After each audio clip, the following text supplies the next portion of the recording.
Hey, didn't I just talk to you a few days ago? Yes, I did. Welcome to a special bonus episode of 15 Minutes with Fuzz. This makes up for a few weeks ago when I cheated and did a show called Show Updates, which is my way of getting around the system. Someone reached out and asked if I could speak with today's guest about Sexual Assault Awareness Month. However, I had already worked ahead and I have a number of episodes ready to go in the coming weeks, but this is a worthy cause, so I'm going to just sneak right past you and drop another episode this week. Today's guest is Kate Nickel. She is the executive director of Friends, Inc. They're the sole provider of shelter and support services for individuals affected by domestic violence and sexual assault in Washington County, Wisconsin. As I mentioned, April is Sexual Assault Awareness Month, and Friends has a lot of things going on this month to create awareness about sexual assault in order to reduce how often it happens. And with that, here are 15 minutes on Sexual Assault Awareness Month with Kate Nickel of Friends, Inc. on 15 Minutes with Fuzz.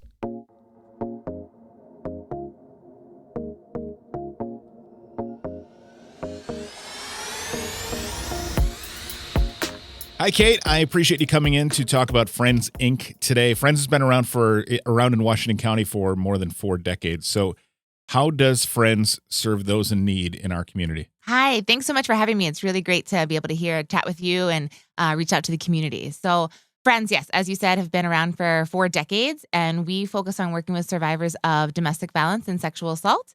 And that certainly also includes child abuse and then also human trafficking survivors. Okay. And you're located here in West Bend, right? We are, yeah. We actually went public a few years ago for our 40th anniversary. Okay. So we are right down on South 18th Avenue in West Bend. For a long time, that had been kind of a secret location, right? Or Correct. Yes. We were strictly confidential, as many organizations like ours. Yeah. Some still are. But we made that decision to go public with our 40th anniversary, I think for a couple different reasons. One, we really have tremendous community support, and so wanted to kind of acknowledge that community support. And then I think also more importantly, we wanted to make sure that survivors knew where to find us, right? That this is something that happens in our community. It happens in all communities. And so if someone needed services, they could easily locate us. Yeah, certainly. That makes sense. How did Friends get its start? Yes. So Friends was initially started in 1978, and it was through 4 local women started the organization. And at the very, very beginning, the main goals were having a hotline. And then they also did shelter, but they did it in community homes, in churches, in hotels.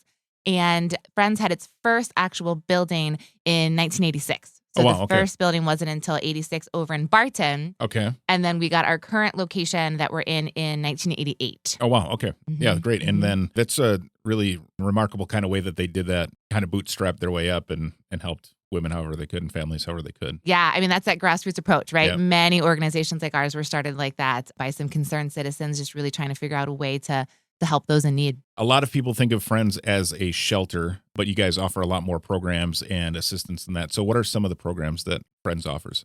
Sure. I really like to explain Friends in kind of a 3-tiered approach. Okay. So I think that first tier is what most people always think about when they hear Friends. They think about domestic violence and they think about that emergency shelter, that crisis line. And so certainly those are our core services, right? That's what started at the beginning.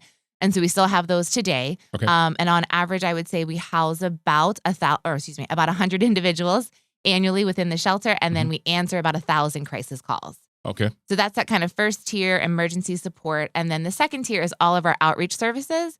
And so that's where someone can access anything from individual advocacy to support groups to legal services, whether that's an emergency restraining order or family law needs. Sure. We have a children's therapist, so someone could come in and bring their kiddos in to work with a therapist. We have an extended housing program, so we have transitional living, and all of those kind of like community or outreach services are available to someone staying in shelter or not.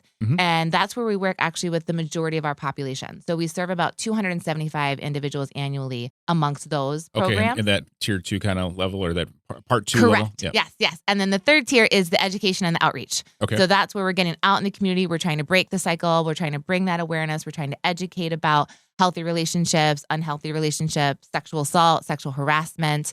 And I would say pre-COVID, typically when we were able to be in the schools a lot more, we actually would serve about 7,000 individuals annually with about 250 presentations. The last 2 years, we've been at about 60 to 65% of that. So serving about 4,000 individuals in about 125 presentations. How many people work at Friends? What's that organization like? Sure. So the staff is 15 staff. So we have 15 full-time staff.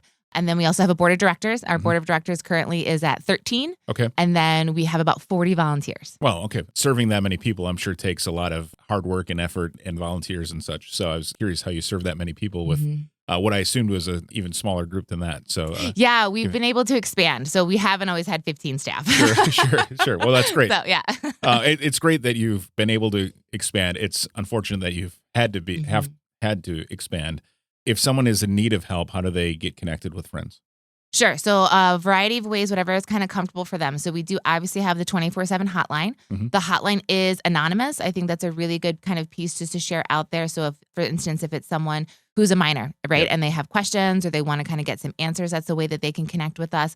Or even just an adult that maybe isn't ready to take a next step, but really wants to be able to talk to an advocate and just kind of process or be able to discuss what they're experiencing. So certainly the hotline.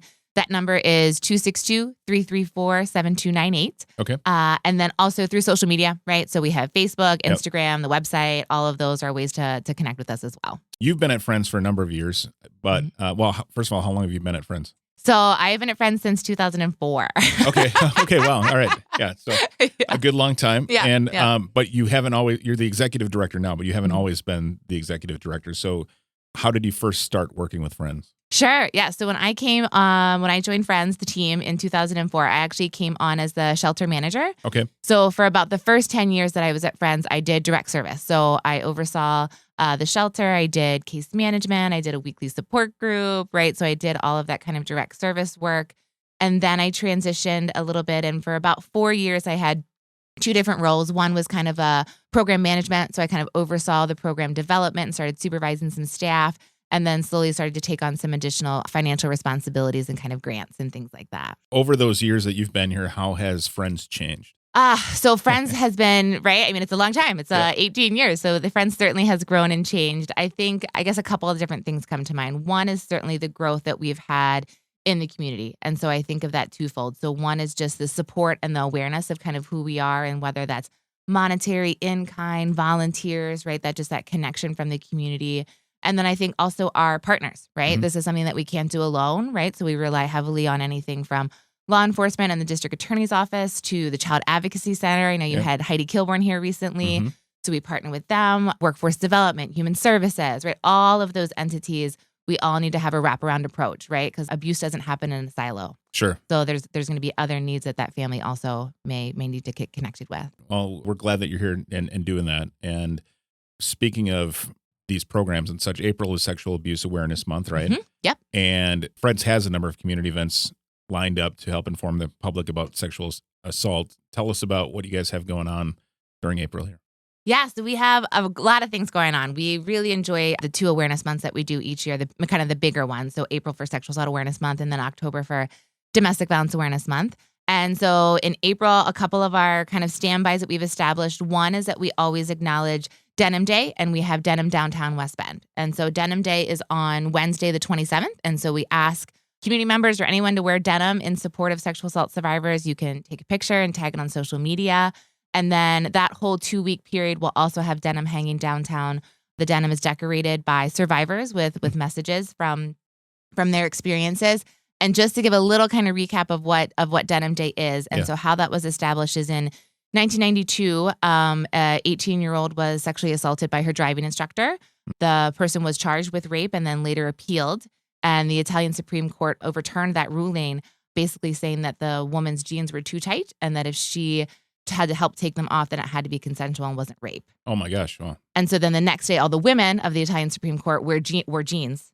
Okay. And so that is where Denim Day was established, and we do that annually every year in support of survivors. Sure. And I hadn't heard of that, and I was telling my wife about this interview that we are going to do, and she's like, oh yeah, Denim Day, we do that at school and all that. So it's good that you guys have that out there. And you said denim will be hanging in West Bend? Yeah, so it'll be downtown West Bend. Yep, Okay. so it hangs all down Main Street off of the flagpoles. Sure. And then a couple other things that we do every Tuesday is Teal Tuesday. So you can wear your teal or rock your teal and again, take a picture and post that on social media.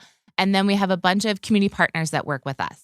So we have personalized hot coffee sleeves that has our logo and the coffee shop's logo and then a message for survivors. And we do that with Dunn Brothers, with Cafe Floriana, with Coffeeville, with Park Place in Hartford, and with the Hub, the Volunteer Center. I was like, I'm forgetting the fifth one. We also do a couple different kind of like where the businesses run a promo and then give us kind of some support, some financial support as well. And so Healing Elements here in West Bend is doing that. Nail Essentials is doing that. And then also Hankerson's Bakery is also doing that. So just, a couple different ways to get that awareness out there and show support. That's great. That's great. And it's great that community comes together to help out, and great that you're doing these big visible things to make the community aware of that. Just a continuation of the Sexual Assault Awareness Month here in April.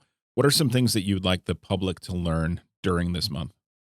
Sure. I think first and foremost, it's really important just to reiterate the messages that we always want to start by believing, right? So no one ever expects or anticipates to experience sexual abuse or sexual assault.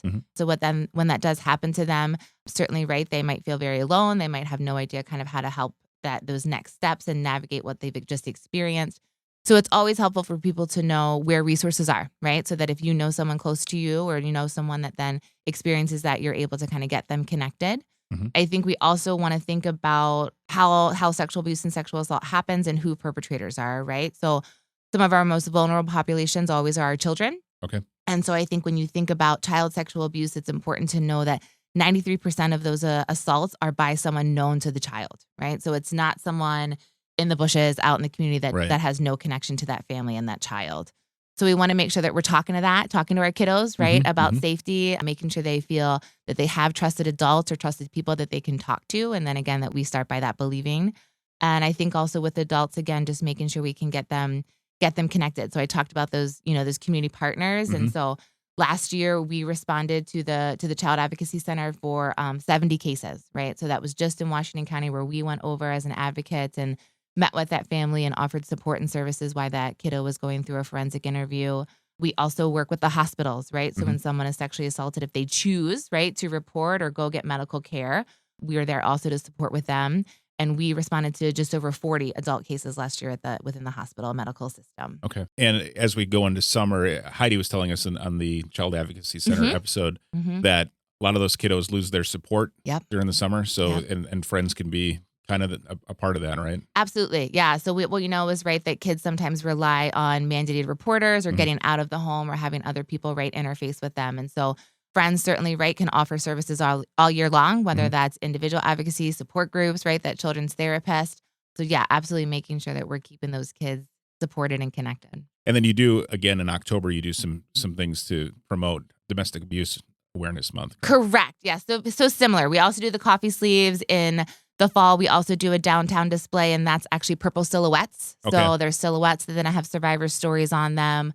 We do purple, right? So purple is domestic violence. So there's all kinds of purple activities going on. So similar type events. Yeah. Excellent. Yeah. If individuals or businesses wanted to support Friends, how can they support you and what do you need? Sure. So I think a couple different ways, right, that we are always looking to kind of connect with businesses is, again, helping spread that awareness, right? So even though we've been in the community for 42 years, sometimes still people only realize that we do domestic violence and not sexual assault, or they still think of us the shelter and not the whole expansion of services, right? So any way that you're willing to kind of partner with us and get that awareness out there is great, whether it's through social media, newsletters, letting us, right, hang denim or hang something to kind of get that promotion out there is great. Certainly, right, we're obviously a nonprofit, so we're always looking for financial support. Right, so ways that we can connect or have contributions that way certainly are ideal as well. And then we also sometimes have businesses or small groups do like kind of like days of caring, right? So they come out and they maybe do a project where they paint a bedroom or clean the play sets or, right, things like that. So if you have an organization that likes to give back and are looking for ways to do that, those are things that we could connect as well. Again, if someone is in need of assistance from Friends, how do they get in touch? So yeah, again, you can use the hotline. It's 24/7. It's 262-334-7298. And then, of course, social media. There are all kinds of ways to message, email, and connect with us too. Great. Kate Nickel, thank you for coming in. Thanks for doing what you do for our community, and we appreciate you coming on the show. Thanks so much. It's really great to be here.